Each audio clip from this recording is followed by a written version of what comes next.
I've seen the torch of freedom pass from hand to yearning hand, and the vision of our fathers spread hope throughout this land, as the dream some fought and died for in my heart becomes my own.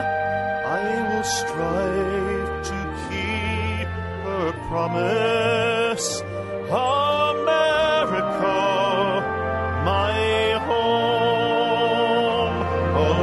America, America, may God bless America, and freedom reign across America, my home. From the shorelines to the prairies, to the cities great and small, we have reaped the fruits of justice and liberty for all. So with deep appreciation for the blessings of freedom that we know in this great country of ours, I'm Dr. George Simon. Welcome to Character Matters, the program where we talk about what I consider to be the defining issue of our day. Hello, you're on Character Matters. I think that's why we're on. I think we dropped and we're back on the air. I hope we're back on the air. If you've been listening and you lost audio for a period of time, hopefully we're back on the air, so I may have to repeat some information.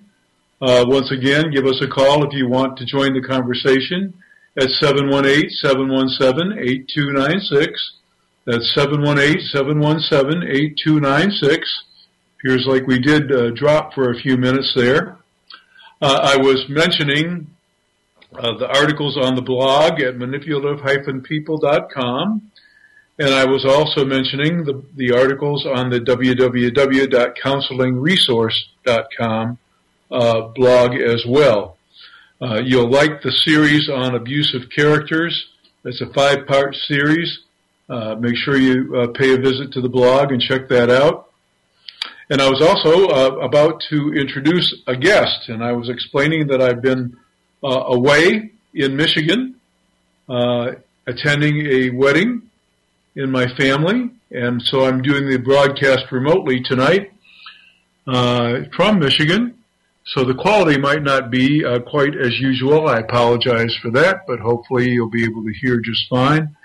And I want to introduce a special guest that I have for my program tonight, and that would be none other than my brother, Joseph Simon, who, interestingly enough, is a criminal defense attorney in the Michigan area, where I'm doing this broadcast from.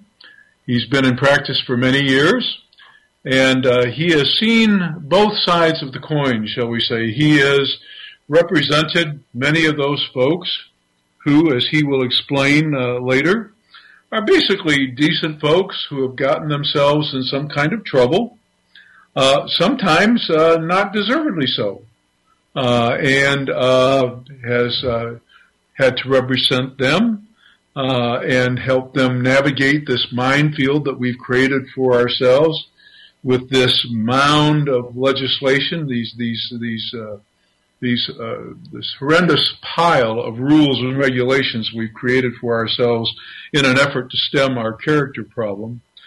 And he also deals with those folks for whom every law that we pass seems to make no difference. Those folks who are a product of our age of entitlement and permissiveness, and who some of whom don't get it with respect to what responsible functioning is all about, some of who get it just fine and who are just plain adverse to the idea of doing their part to make everything work. They just want to take, and they don't feel any obligation to give anything of themselves to make this whole enterprise that we call the United States of America work. So we'll be talking about those things, and I'll be introducing him in just a moment. But once again, I want you to feel free to call in if you have any information you want to share, any questions you want to ask, any anecdotes you'd like to share that you think the audience would be interested in. Give us a call at 718-717-8296. Well, I'd like to welcome to the program my brother, Joe Simon. Welcome to Character Matters, Joe. George, it's a great pleasure. Not only have I been listening to you my whole life, but I've actually been listening to your program remotely, so I'm a follower. Well, thank you. Thank you. I appreciate it. You're the one, huh? Yeah, I'm the one. And as I was telling the folks, you've been a criminal defense attorney now for how many years? Almost 30. It's 28th year. Yeah. And in your time, I'm sure you've seen the gamut of folks because as you have mentioned to me many times, people run afoul of the law these days for a lot of different reasons.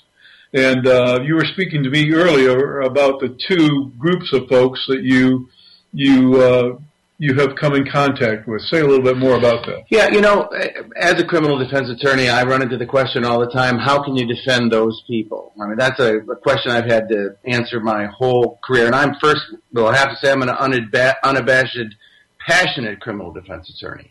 I represent... So you don't make any excuses. No apologies. No apologies. I represent folks who are wrongfully accused, and then I represent folks that are actually pretty darn good character people, high character people, who either have become wrongfully accused or they have fallen into a bad circumstance, made a bad choice. We don't like to think that we define people by one moment or one event in their lives. Right. And then, in fact, really decent people can make mistakes. Absolutely. And sometimes they can make big mistakes. No question. And sometimes not so intentionally. Well, absolutely. When we talk a little bit later about one of the big sea changes is the criminal law in general terms was almost always proscribing intentional conduct or conduct that was tantamount to intentional, so recklessly indifferent to the consequences that it was almost expressly intentional. And now the newest legislations are broadening that out to acts of negligent conduct, which, to answer your question directly, yes, can envelop people who don't intentionally do things against the law. But then, I have to admit, definitely I represent folks who are not of good character, who have made choices that are consistent with bad character, and definitely have that. But people are generally surprised to learn that that's the smallest percentage of clientele that I have. I mean, by far and away, the smallest percentage. As you were mentioning that, I was thinking in my head of an example that I'm very familiar with. I actually had read a story. This is a true case. I don't know the names. It's been a while since I read this material. But this family had suffered a trauma. The mother was in an accident, and it really traumatized the family, especially the little girl. And she developed an anxiety disorder, and she was hesitant to go to school. She was, I think, probably still a little depressed. She was getting treatment for it, but she was hesitant to go to school, but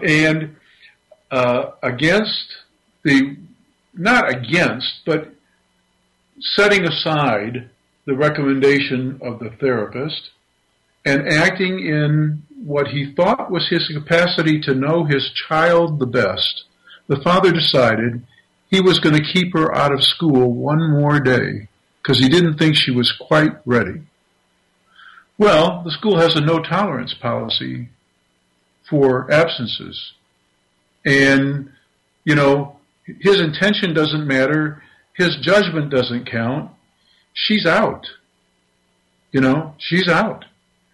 These kinds of draconian, one-size-fits-all rules that we put into place that take away the judgment of basically decent folks who are trying to make a call as best as they can in good conscience and in good character. We can't trust them anymore. So basically, the child was suspended for the semester.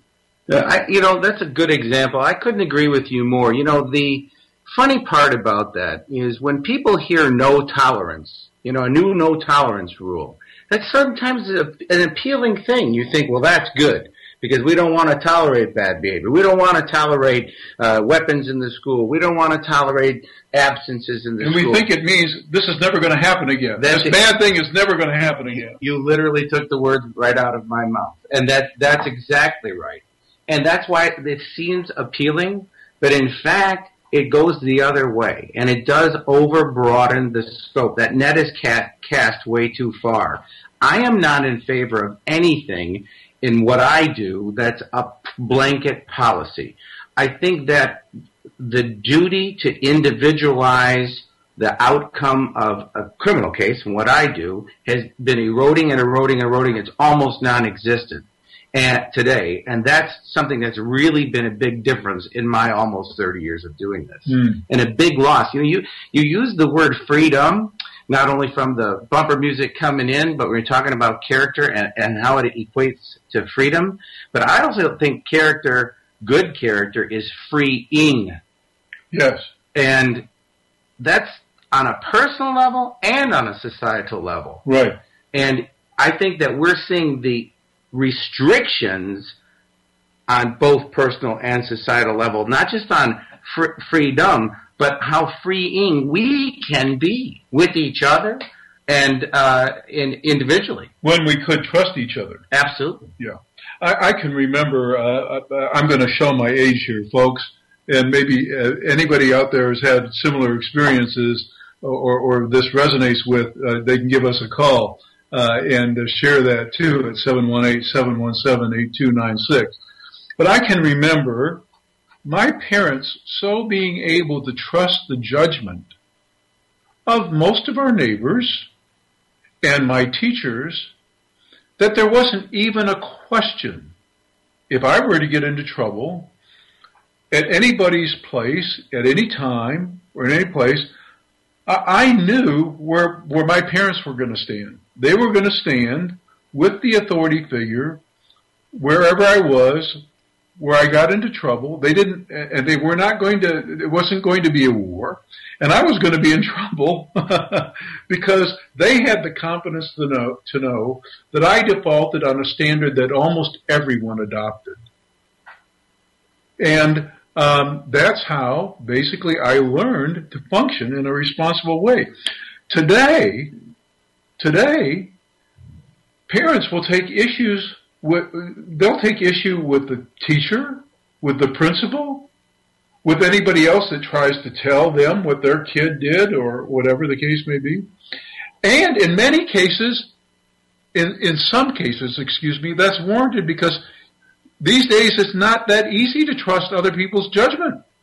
I think that's the right word, trust. You equated good character and trust and bad character implicitly just now with the lack of ability to trust. You couldn't be more right. But in the example that you were talking about, you were freer, I would argue, growing up, to develop and socialize and grow on a pace that was a more appropriate pace because of that freeing atmosphere, because of those freedoms. Absolutely. And it's the opposite today. I carried with me a sense of security because the rules, the basic rules, the very basic rules, the basic principles of character, hear that word again, folks, the basic principles of character were not only embraced, but they were shared quite universally. So it was fairly clear what the rules were, and you're right. You're exactly right. It was liberating. It was liberating to be able to trust, that if I follow this course, I'm going to be okay. My life is probably going to be okay. That was very liberating. Well, you could rely on things. You could rely on a certain course of conduct. So if you wanted to, at a young age, to say, Mom and Dad, I'm going out for the day on my bike. I'll see you at dinner. No matter where you were headed, you weren't even asked. Can you imagine that today? You weren't even asked, where are you going? Right. Is it okay? Yeah. And there was an ability for reliance on each other. Yeah. That we were going to be a common thread. Yeah. And we didn't have to worry. If I had an accident on my bike and it occurred out in front of some neighbor's house, that neighbor could be counted on to do exactly the right thing. No question. We were talking about this just the other day, about how parents today can get in trouble. I mean, we had a story about this where a parent was chastised, basically, for letting their child walk to the park. A fairly older child walk to the park unattended. Like this is a cardinal sin these days because you can't trust. We have a fair amount of unattended child laws. Some of them make great sense, but you're talking about the overbreadth. Baby overheats and dies in a car because Mom or Dad went into the store, get a few items, left the windows up, and they thought, oh, the baby's sleeping, I don't want to wake the baby up, come back up. I'm going to interrupt you for a second. Now you're giving an example now of a basically decent character making a really bad, stupid mistake that they're going to regret for the rest of their lives, right? Absolutely. They're going to be in more pain than we can imagine. There's no way we could come down on them as hard as they're going to come down on themselves. Absolutely right. Because they made a very bad judgment, but without horrible intention. Versus, say, the person who does this because they want to go party or because they want to go gamble, and they know full well that this is probably not the right thing to do, but, that kid doesn't matter as much as whatever they want to do. That's a different kind of character. No question. And once again, it all comes back to the character issue, which we can't solve with a blanket one-size-fits-all rule. But unfortunately, we have the one-size-fits-all rule applied to all situations all too many times. And the one-size-fits-all penalty, too. Absolutely right. Because, when people hear baby overheats in the car, there's a want to strike back just on that surface level. Without going to, who was that person? Without finding out, is there really a difference in that parent? It's definitely the knee-jerk reaction to strike back, to vilify. Yeah. Well, now I'm going to take your profession to task here a little bit on that, because we used to be able to judges used to be able to exercise some discretion, more than they can these days, and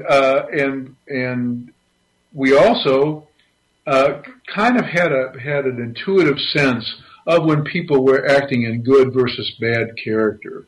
And we could apply those rules. But after so many cases where people who you just kind of know in your gut are not very decent folks to begin with and had no business, we'll use that kid as an example, the kid in the car, really had no business even raising this kid, bringing this poor child into the world because of how irresponsible they are. You have people coming to their defense and basically saying, well, you can't basically prove the intent here, and they'll offer some excuse. They'll basically, lie, tell some stories, paint a picture, and you can't prove otherwise. And because of the way our rules are written, you have to, unless you can prove the worst, you have to assume otherwise, and then somebody goes scot-free. Well, as an unabashed criminal defense attorney, I don't have too much of a problem with that, and I'll tell you why. Because those are the things that actually promote the right things on the other side. In It is not the case, as television and movies teach us, that we in the defense bar go in, wave a magic wand, tell some magic story, and then people just walk out of the courtroom. That just is not anywhere close to reality.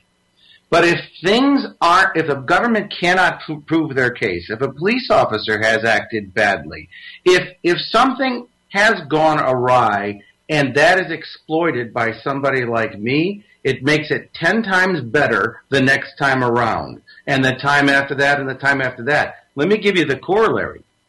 If we don't exist, then that police community, that government community is so not welcome to right-minded folks.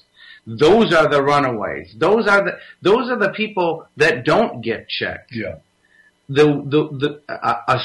I always say that if you have rogue, and I don't want to get into a Ferguson discussion here because I don't know what that police agency is all about. But if you have rogue police officers in a community, it's a weak criminal defense bar and the judiciary that are to blame. Right. I have always felt that way. Yeah.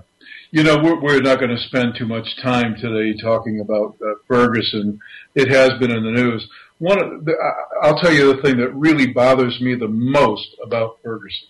Because I, like everybody else, I watched the news coverage from the beginning of the event.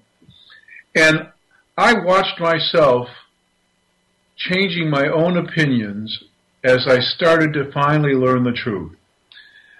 And I was really ticked off. I was really ticked off about three things. First of all, I'm so ticked off that news-gathering organizations have become such instruments of sensationalism and profit-making that gathering news, gathering information, true investigative journalism is dead. It's been dead for years, and it's not coming back. And that really pisses me off. I don't blame you. It's the drive to be first that matters now. Yeah. Whether or not it's accurate. Yeah. Accuracy is secondary to primacy. You got to be first. Right. And that's a character issue too. And it really ticks me off because our freedoms, the best guarantor of our freedoms is an unbiased and get to the truth news gathering system. And that estate has not done its job and hasn't for years, and it really ticks me off. Now, the good news is that we have alternative media now that is just like this forum right here, that's gaining popularity. We have the ability now to reach people and to use alternative ways to reach people and get the right message out. So that's the good news. So I think the tide is slowly going to be turning. But it really ticks me off that the mainstream media do not do their jobs. That's one thing that ticked me off. The second thing that really ticks me off is that it is almost impossible to have an honest discussion about anything. Because there are so many politically correct rules that you have to play by, it seems, these days, to even get heard. And secondly, there are so many preconceived notions on both sides of an argument. Nobody comes into a discussion really wanting to find the truth. Either folks come into the discussion wanting to push their version of the truth down somebody else's throat, or to politically charge the debate when there's no honest seeking. And if ever there were a time where we desperately needed an honest discussion about the issues that plague us, because there are so many, it's now. We need an honest discussion of the issues so badly, it makes my hair hurt. And we live in a political climate where it's almost impossible to have one. That really ticks me off. I think that's probably the single biggest problem, the single biggest one that we have as a nation, and it rears its ugly head the most in the political election season, which now seems like every 5 minutes. I don't know that there's ever a time we're really away from that. Right. So nonstop campaigning. Nonstop campaigning. But when we get into debates or dialogue in that forum, and you hear the canned and prepped answer that comes out there's not a talking point. The talking point. Everything's talking point. There's not a truthful word or a truthful answer because everyone is constrained. They can't be truthful. And I think that's an important word. I really think they can't be truthful without consequence, without adverse consequence. And that's a huge problem. Yeah. Because you could say, well, if you were brave enough, you could be honest. Well, that's I suppose that's so. On the other hand, you are trying to work in an environment where you're trying to attain the goal of being elected, right? So, you have to be mindful of the consequences. Everybody's weary about the fallout. And there are these watchdog groups that just sit and wait, looking for the slightest opportunity to pounce on their opponent. And so they wait for anybody to make the slightest little politically incorrect slip, say things just the slightest bit the wrong way, and then they're ready to pounce. Bam. No question. Yeah. I was just laughing to myself because George was doing some cooking in my kitchen earlier, and my dog was doing the exact same thing, waiting for a morsel of food to hit the floor. Waiting for an opportunity. Yes. But by the way, once again, if you want to join the conversation, it's 718-717-8296. That's 718-717-8296. My special guest tonight is my brother, Joe Simon. He is a criminal defense attorney, has been for 28 years, almost 30 years. And he has got a wealth of experience.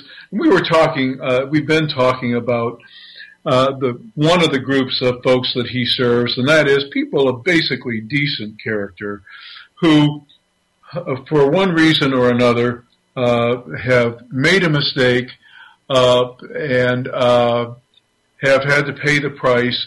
Maybe they made an inadvertent mistake. Maybe they made a deliberate mistake. Maybe they made a bad judgment. Maybe they were wrongfully accused, and he had to defend them. But then he has also dealt with a fair number of folks who are the kinds of folks that I talk about on my blog at manipulative-people.com, and I've written my 2 books about In Sheep's Clothing and Character Disturbance. And those are the folks who basically, for decent, responsible folks, there's no law that we pass that really inspires them to behave the way they do. For folks who take this whole thing seriously, who take their social responsibilities seriously, and who take matters of character and principle seriously, we don't do what we do because there's a law saying we have to. That's not why we do it. Couldn't agree with that more. But for another group of folk who basically don't pay attention to it, there's no law that we can pass that will make a difference.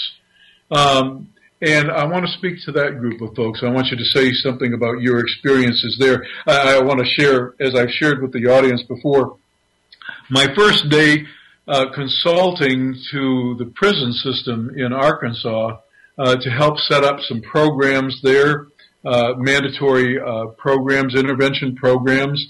And I come to the gate of this fortress, barbed wire and everything else. And here's this sign that greets me on the first gate of entry. There's 2 gates and there's a guard tower. But on this gate is a big sign, and it tells me all the list of things that I can't do when I come through that gate, and all the things that I can't bring in. No tobacco, no drugs, no firearms. Now, and I'm thinking to myself in my head, who is this sign for exactly?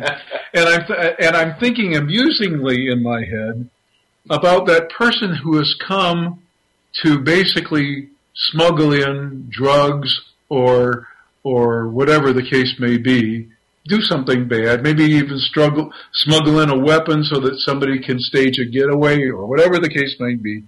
And they see this sign and they say to themselves, damn, can't bring the stuff in. And they just turn around. Who are we writing these laws for? But that's an aside. But tell me about these this other group and what you've come to learn about the certain folks.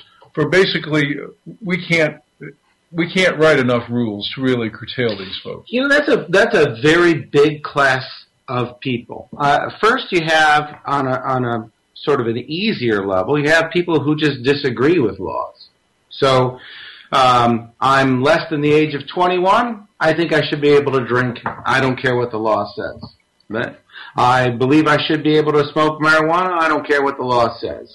That's one class of these are the folks that we have traditionally called antisocial. This is the correct use of the term. Many people think that means socially aloof people. It doesn't mean that. It means they pit themselves against the social order. In other words, they know what the rules are. They just don't agree. Right. They see, they don't agree. And they think they should be able to do otherwise. Yeah. Then you have a class of people who genuinely feel that they're above it. What I mean by that is that there's a real justification for their conduct.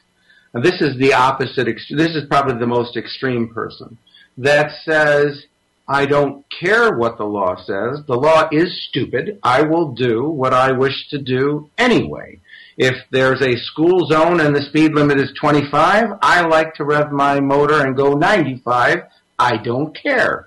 If there are construction lanes ahead and people are merging over early as they courteously will, that doesn't apply to me. I'm going right to the front of the line. I'm better than the rest of the folks. Right.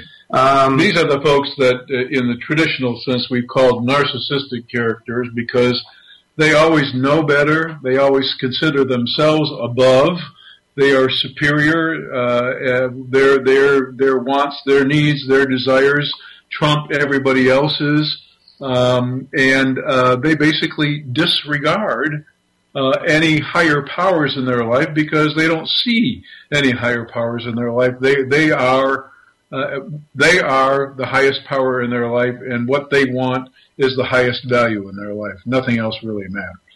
But the class of person that scares me the most, and what I mean by scares me the most is not like, oh goodness, I'm afraid, but scares me in terms of thinking, like trying to understand somebody else's thinking, is the class of person who is very cavalier and devoid of acceptance when they are in that situation. I'll give you an example. Yeah, well, this was no big deal kind of attitude. And that is really a detachment that is different than it used to be. Now, I'm afraid I'm approaching 30 years. I've been doing this a long time. I'm getting to be old. So that really wasn't as true 30 years ago as it is today. This sort of detachment from deviant behavior. I can think of a lot of criminal sexual conduct cases I've had, domestic assault cases I've had, where people who, when confronted with their conduct, were like, well, yeah, that's what I did. Without conscience. Without conscience. Yeah. And these are the folks that I have written about extensively in all three books, in Sheep's Clothing, in Character Disturbance, and in the Judas Syndrome. I give several examples in the Judas Syndrome of these folks. I talk about the nature of the evil that's inherent in these folks and where that evil comes from. And what we've now learned is that at the heart of this kind of callous disregard, in this lack of conscience, we know that it's rooted in a deficient capacity for empathy.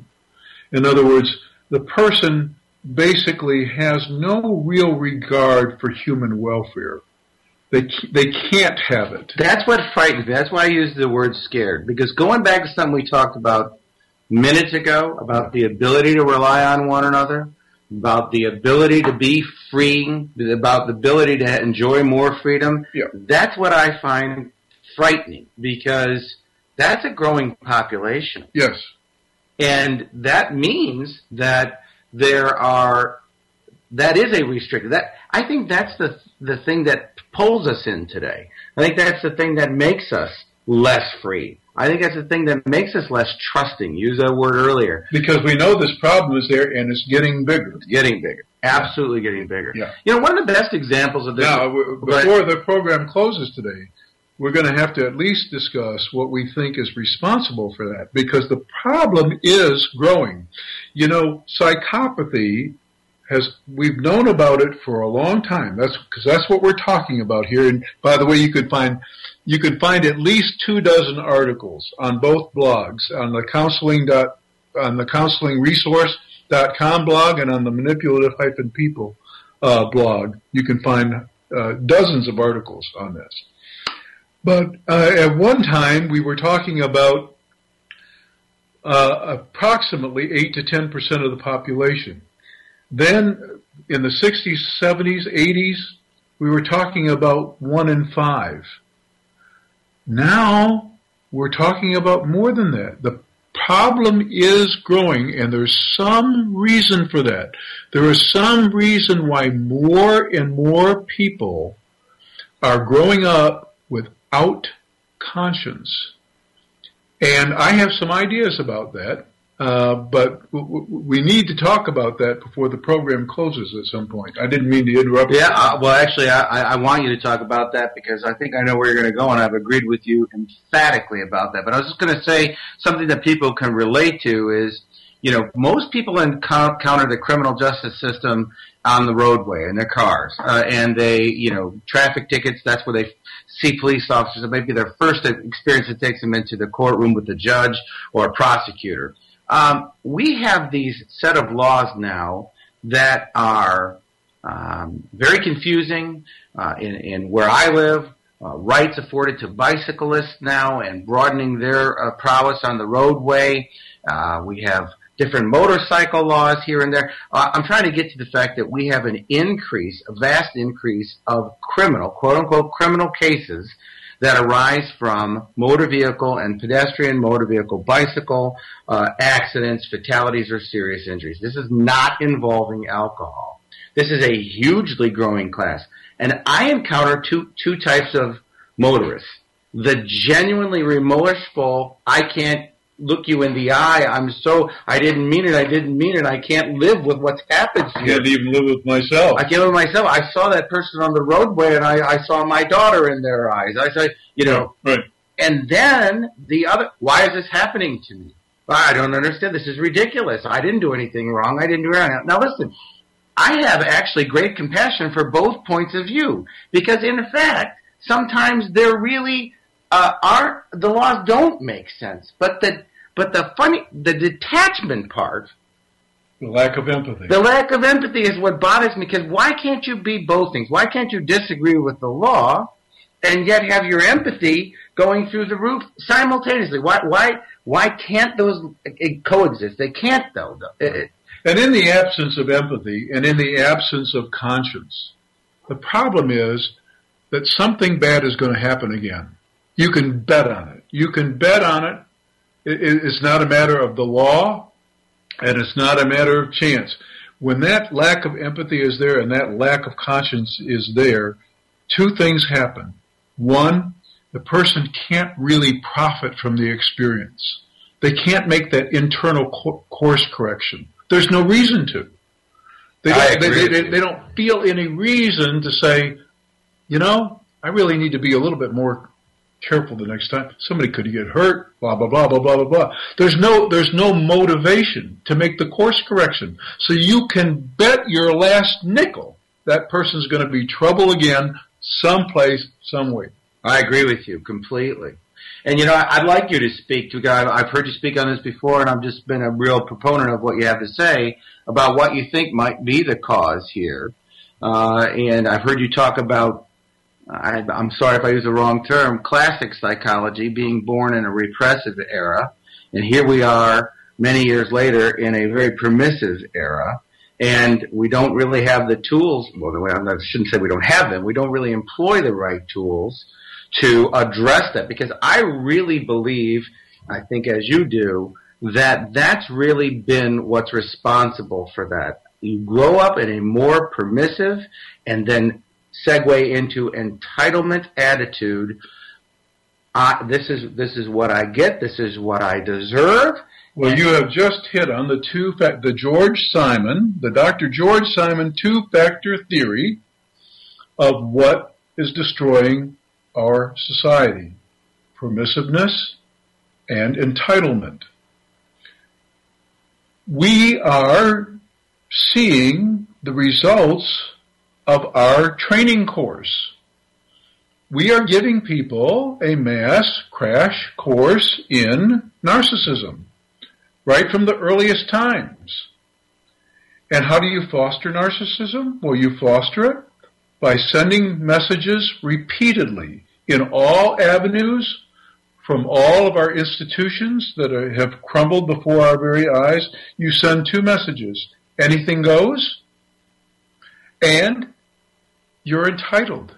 You deserve. Just by walking this face of the earth, you're entitled. And these messages get through. We send them often enough, people begin to believe them.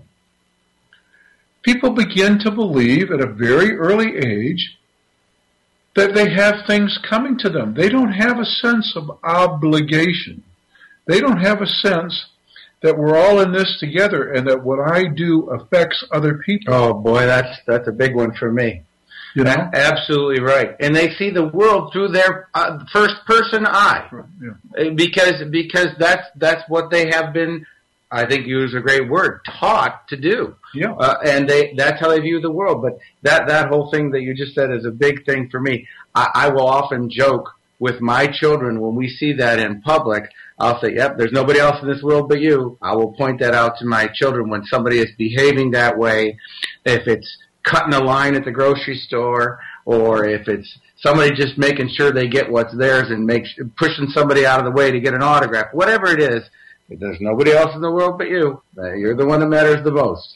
And the ironic part of this is that when that happens, it invites, on the political end, it invites more socialistic, more communistic type thinking, more government control, more legislative control, more intrusion on people's lives and freedoms to try and regulate the nightmare. And the end result of that is that individual freedom and individual worth is destroyed. People have no value anymore, only to serve the greater needs of society by force as opposed to by choice. Or maybe say it a different way, only deal with the consequence but not the cause. Not the cause. The reason we're not solving the problem is because we haven't called it out. You know, in all the 12-step programs, they always say that the first step is the step you have to take to solve a problem is to recognize what the problem is and acknowledge that you have it. We haven't even taken that first step yet. The reason why we're nowhere as far along as we need to be in our 12-step recovery program, our 12-step recovery program to greatness in America, is because we refuse to recognize what the problem is. And maybe those who do recognize it are afraid to do anything about it, because that is, talk about political correctness, implementing measures to make that, to address that issue. That's a pretty scary thing in today's world to really talk about honestly. I'm going to give the audience a first-hand example of where I encountered the entitlement mentality, to where basically I had to remember every single bit of decency that was instilled into me, because I truly had to stop doing what I was doing, or I was going to go ballistic. But I taught a class, a college-level class, at a private for-profit, they'll be nameless, university. It was an introductory course, and I had 11 students in that class out of 13 who were, shall I say, the poster children for the entitlement society. They came into this class truly believing that they were entitled to the degree that they were eventually going to get. And this message, by the way, had been given to them over and over again by other professors who let them pass without doing any work, without passing any exams, without even doing the minimum of, and this university made it easy. Once again, it shall be nameless. There are 4 or 5 of these universities that operate the same way. All their material is online. All the tests are open book. I mean, the amount of effort you actually have to expend to legitimately earn something in this place is so, the bar is so low that there is nobody that can't step over it. This bar is so low, just the effort to lift your foot is enough to do it. And they didn't want to do that much. And then they were pissed because they didn't get passed. They felt entitled. They had paid their money. They thought they were basically paying, like these diploma mills online, paying for somebody to give them a certificate.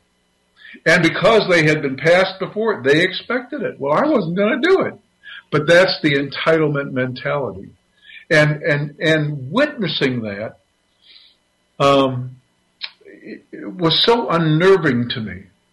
It was so unnerving to me. At first, I really tried to do as much as I could. I tried to be psychologist as well as teacher and do all that I could to kind of move the folks, those 11 out of 13, to a place where maybe they could appreciate the benefit of actually lifting a finger and doing some work in their life and maybe experiencing the benefits of, and maybe actually experience the benefits of learning something. But I couldn't take it anymore. By the middle of the semester, I was done. Well, as shocking as it is to see it and witness it and recognize it, it's also sometimes more shocking to see the umbrage that somebody will give you in return when you ask. Oh my gosh! Yeah. This is seeing the hate emails. Oh my gosh! I was the worst person. One person who scored a 20% on their best exam was so, and like I say, I don't write these exams. They're pre-canned, they're online, and the answers are there. All you have to do is visit the site and you can cut and paste the answer. Incredible. Oh my gosh. Unreal. There's such loss in that. You talk about the lack of opportunity to learn, but that loss of learning is far beyond the books, far beyond the educational value that's in that individual course.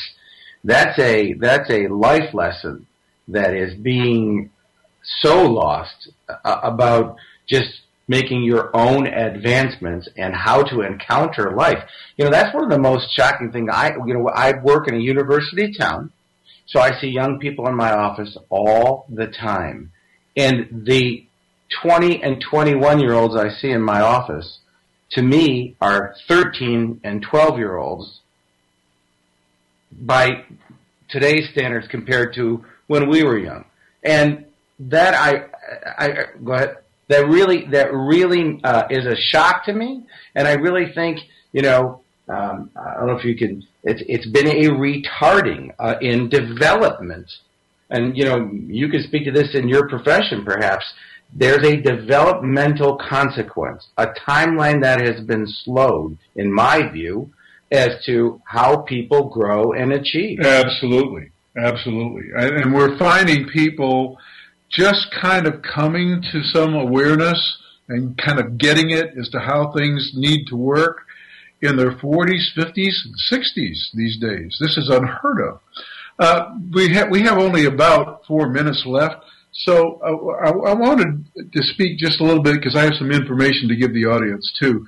But I wanted to speak just a little bit to what you see going on culturally that is sending all these entitlement messages.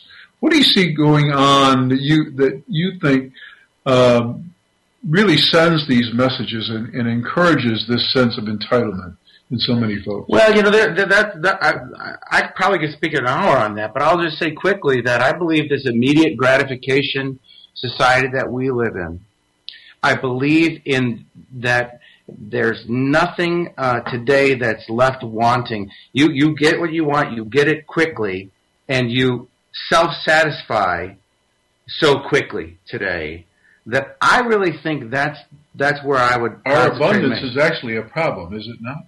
A huge problem. You know, a silly example is when we ordered something as kids that we wanted to see that, you know, in a magazine, and it took 6 weeks for delivery. How painful that was.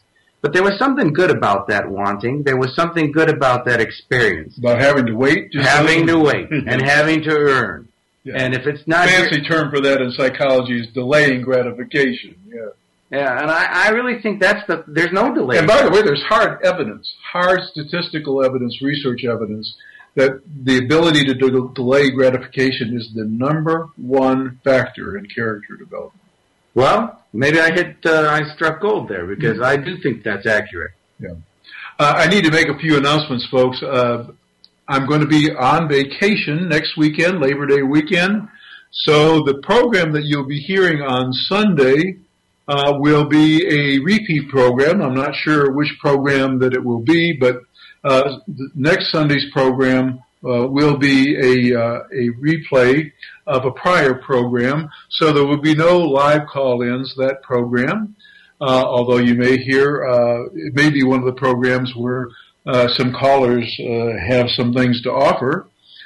And I also want to announce that 4 weeks from tonight, I'll be having a special program with Barbara Roberts from Australia, who has been a long-time acquaintance and a wonderful advocate for people in abusive relationships. And I am going to be airing my interview with her in 4 weeks. Right now, I really want to thank my brother Joe Simon, almost 30-year criminal defense attorney, who shared his thoughts with us today. Thanks for being here. Thanks for guesting on my program. Thanks for being that one reliable listener that I can count on. My great pleasure. Character matters. I hope you have enjoyed the conversation that we've had today. You know, this problem that we have can be solved only when we realize that we can't legislate our way out of this. We have to hit the nail on the head. We have to call out what our problem is. Character does matter. It needs to matter to us all. As Tracy Shorn put it on the show a while back, we need to make it cool again. We need to make it cool to think about character mattering. And when we do, things are going to get better. See you next time.